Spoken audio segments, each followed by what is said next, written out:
Bonjour à toutes et à tous, et bienvenue dans ce nouveau numéro de l'Histoire avec une grande H. Et aujourd'hui on termine notre explication du siège de Paris de 1885. Là on va aborder les conséquences de ce siège. Mais avant cela, je vous ai expliqué dans les autres vidéos, qu'il faut regarder si vous n'avez pas vu d'ailleurs, qu'on se base sur le texte laissé par un moine, le moine Abon, qui a vécu ce siège. Et avant de parler des conséquences, on devrait peut-être parler un petit peu du texte, parce qu'il y a peut-être beaucoup de choses à dire là-dessus.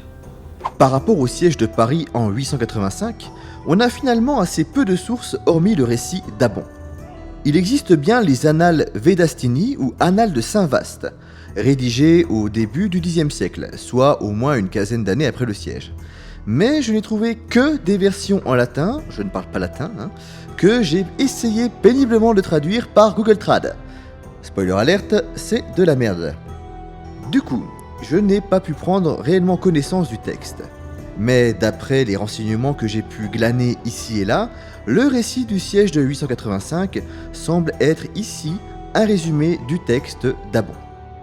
Il existe également les annales de Metz, qui regroupent différentes chroniques datées entre le Xe et le XIe siècle. Mais bon, il y a peu de choses sur le siège de Paris, seulement 2 ou 3 paragraphes, ce qui n'est absolument pas suffisant. Mais surtout du côté normand, eh bien, on n'a rien. Rien du tout. Ben oui, les mecs n'ont rien écrit. Ils sont venus pour piller, pas pour écrire des histoires.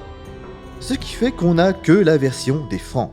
Et si on ne possède pas la version normande, eh bien on ne peut pas croiser les sources et essayer de trouver ce qui est vrai et ce qui ne l'est pas.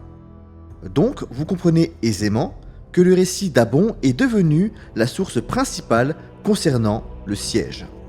Et on est en droit de questionner la véracité des propos du moine. Vous l'avez deviné dans mes dernières vidéos, je pense qu'on ne doit pas prendre au pied de la lettre ce que dit le moine Abon. Premièrement, il écrit son récit une douzaine d'années après le siège. De plus, Abon a participé à ce siège. Il a donc certainement exagéré, consciemment ou inconsciemment, certains faits. Par exemple, le nombre de vikings. Selon Abon, les assaillants étaient si nombreux que la terre était cachée par leurs boucliers, ou leurs exactions, quand ils tuent les 12 braves qui s'étaient pourtant rendus. Les 12 guerriers combattent à l'épée. Devant leur ténacité, les Normands leur proposent de se rendre. Épuisés, les 12 guerriers acceptent, et Danois les tue. D'ailleurs, on est souvent frappé par le manquement des Vikings à la parole donnée. En réalité, et je dois cette information à Quentin de l'excellente chaîne Sur le Champ, les troupes normandes sont constituées en bandes.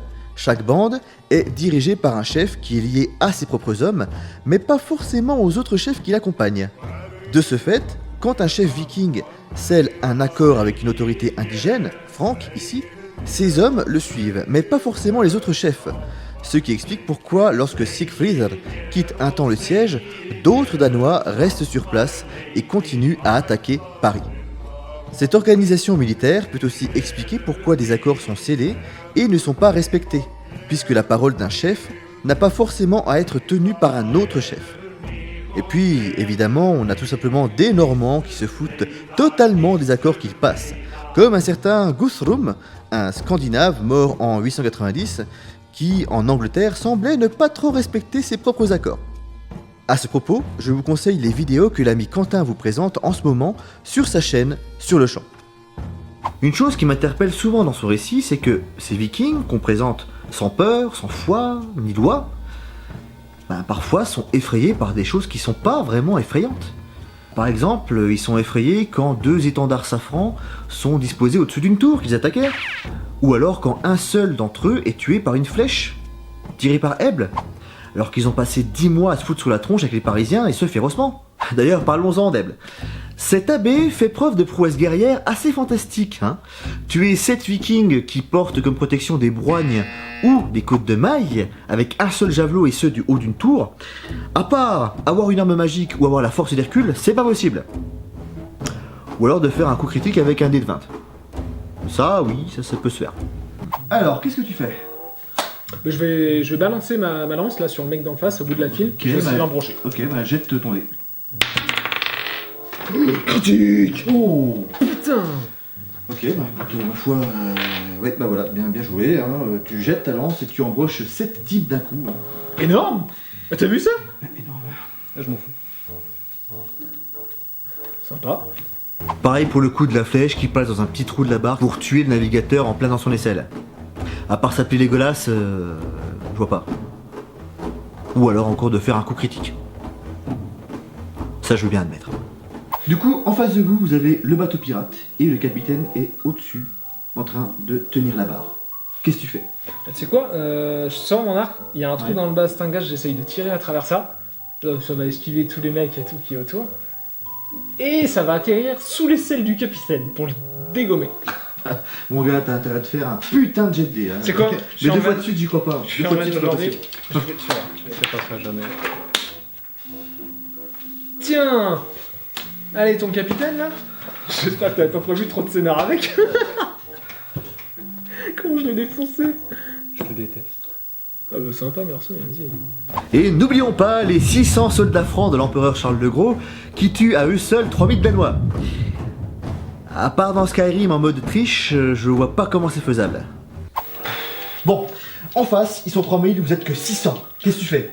Allez, je relance le dé. Mais non, tu vas pas pouvoir faire la J'adore. critique une troisième fois, faut pas 3 fois. Et celui-là est critique? Ajoutons à cela le fait qu'Abon, dans son récit, fait parfois appel au miraculeux. Je vous ai parlé du coup des bateaux qui avaient été liés ensemble, auxquels on a mis le feu, et qu'on avait poussé en direction d'un des ponts de Paris pour détruire ce pont en le brûlant. Et évidemment, les bateaux s'étaient arrêtés un peu avant le pont, le laissant indemne. Évidemment, Abon attribue l'arrêt des bateaux à un miracle, dû à Sainte-Geneviève et Saint-Germain. Alors que techniquement, on peut penser que c'est le courant qui a fait que les bateaux n'ont pas pu aller plus loin. Mais Abon nous parle également d'un autre épisode miraculeux. Au moment où les Vikings attaquent Paris et arrivent à rentrer dans la ville avant d'être refoulés, Saint-Germain lui-même apparaît. Oui, Saint-Germain, qui est mort en 448. On est après 885. Et évidemment, Saint-Germain met une tannée aux Danois, tel un Superman des temps modernes ou un dieu grec de la guerre de Troie. Bref, vous l'avez compris, ce texte met en avant les qualités des Parisiens, des membres de l'Empire franc, des chrétiens, face à ces barbares païens de Vikings sans foi ni loi. Mais surtout, concernant ce récit, concernant le texte lui-même, sa rédaction s'est faite 12 années après le siège, comme j'ai expliqué, au moment où le comte Eudes, oui, le comte Eudes, est devenu roi de Francie occidentale. Donc il était hors de question de ne pas le mettre en avant dans ce texte. C'est toujours bien de dire au roi que c'est un grand héros. Résumons. Abon écrit donc son récit une douzaine d'années après le siège. Il peut y avoir des oublis ou des erreurs, comme une exagération du nombre d'ennemis ou de certains faits. Il écrit quand Eudes est devenu roi. Il est donc hors de question de minimiser l'action du souverain pendant le siège. Et enfin, nous n'avons pas la version des Danois. Donc ce récit est à prendre avec des pincettes. Tout ce dont on est sûr, c'est que le siège a bien eu lieu, qu'il fut difficile pour les assiégeants comme pour les assiégés, et que Charles III le Gros a très mal géré cette affaire puisqu'il perd ses titres quelques temps plus tard. Mais comment Eudes est devenu roi? Je croyais qu'il était comte. Et Charles le Gros alors? Eh bien, il faut comprendre une chose, c'est que la monarchie de cette époque est très différente de celle à laquelle on pense quand on pense monarchie au Moyen-Âge. D'ailleurs, on a même un peu trop tendance à penser à la monarchie de Louis XIV, qui elle eut lieu bien plus tard. Concernant Charles III le Gros, on lui reproche avec raison de ne pas avoir attaqué les Danois, surtout qu'il leur a fait face pendant plus de 2 mois. On lui reproche surtout d'avoir accepté de verser le Dangeld et d'avoir autorisé les Normands à partir piller la Bourgogne. En 887, soit plus d'1 an après le début du siège, une diète de puissants nobles de l'Empire se réunit. Et quand je parle de diète, je parle d'une assemblée, pas d'un régime alimentaire. Pourtant, mettre Charles le Gros à la diète, ça sonnait bien, non? Non. Oh, j'aime bien. Je valide. Cette assemblée de nobles va décider de virer Charles le Gros du pouvoir et d'offrir les titres d'empereur et de roi à des personnes qui n'étaient pas forcément issues de sa famille. Mais comment c'est possible? Je croyais qu'être roi était héréditaire. Non, ça n'a pas toujours été le cas. Il existait autrefois des monarchies électives où des nobles choisissaient leur monarque, comme par exemple le Saint-Empire romain germanique ou la Pologne-Lituanie. Et pour comprendre comment Charles III le Gros a perdu le pouvoir, il faut remonter un peu dans le temps. Concernant l'Empire carolingien, Charles le Chauve prédécesseur de Charles le Gros, signa en 843 le capitulaire de Coulaines. Dans ce capitulaire, les nobles ont le droit de destituer le roi ou l'empereur si celui-ci ne parvient pas à les protéger. Pourquoi vous parlez de ce capitulaire ? Parce qu'il est assez symbolique de ce qu'il se passe dans la seconde moitié du IXe siècle. Les grands nobles de l'Empire prennent de plus en plus de pouvoir au détriment du souverain, à tel point que pendant la diète de Trébourg, ou Tribur, les nobles de Francie orientale ou Germanie se rebellent. Ils renversent Charles III le Gros qu'ils démettent de ses titres de roi de Francie orientale et d'empereur. Bon, il faut dire que Charlie, malade, avait subi une trépanation et n'avait donc plus toute sa tête. Trépanation, tête. Bon, en même temps, il faut savoir ce qu'est une trépanation pour comprendre la blague, hein. Non, mais je sais ce que c'est une trépanation. C'est pas drôle.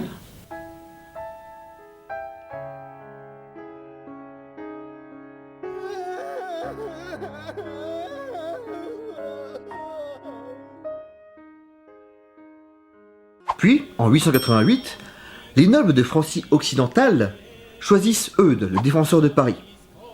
Et c'est ainsi que le membre d'une dynastie autre que celle des Carolingiens devient roi de Francie occidentale.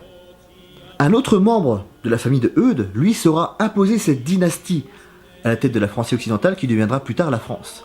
Il s'agit d'Hugues Capet. À partir d'Hugues Capet, on ne parle plus de dynastie robertienne, mais de dynastie capétienne. Une dynastie qui va tenir les rênes de la France jusqu'à la Révolution française.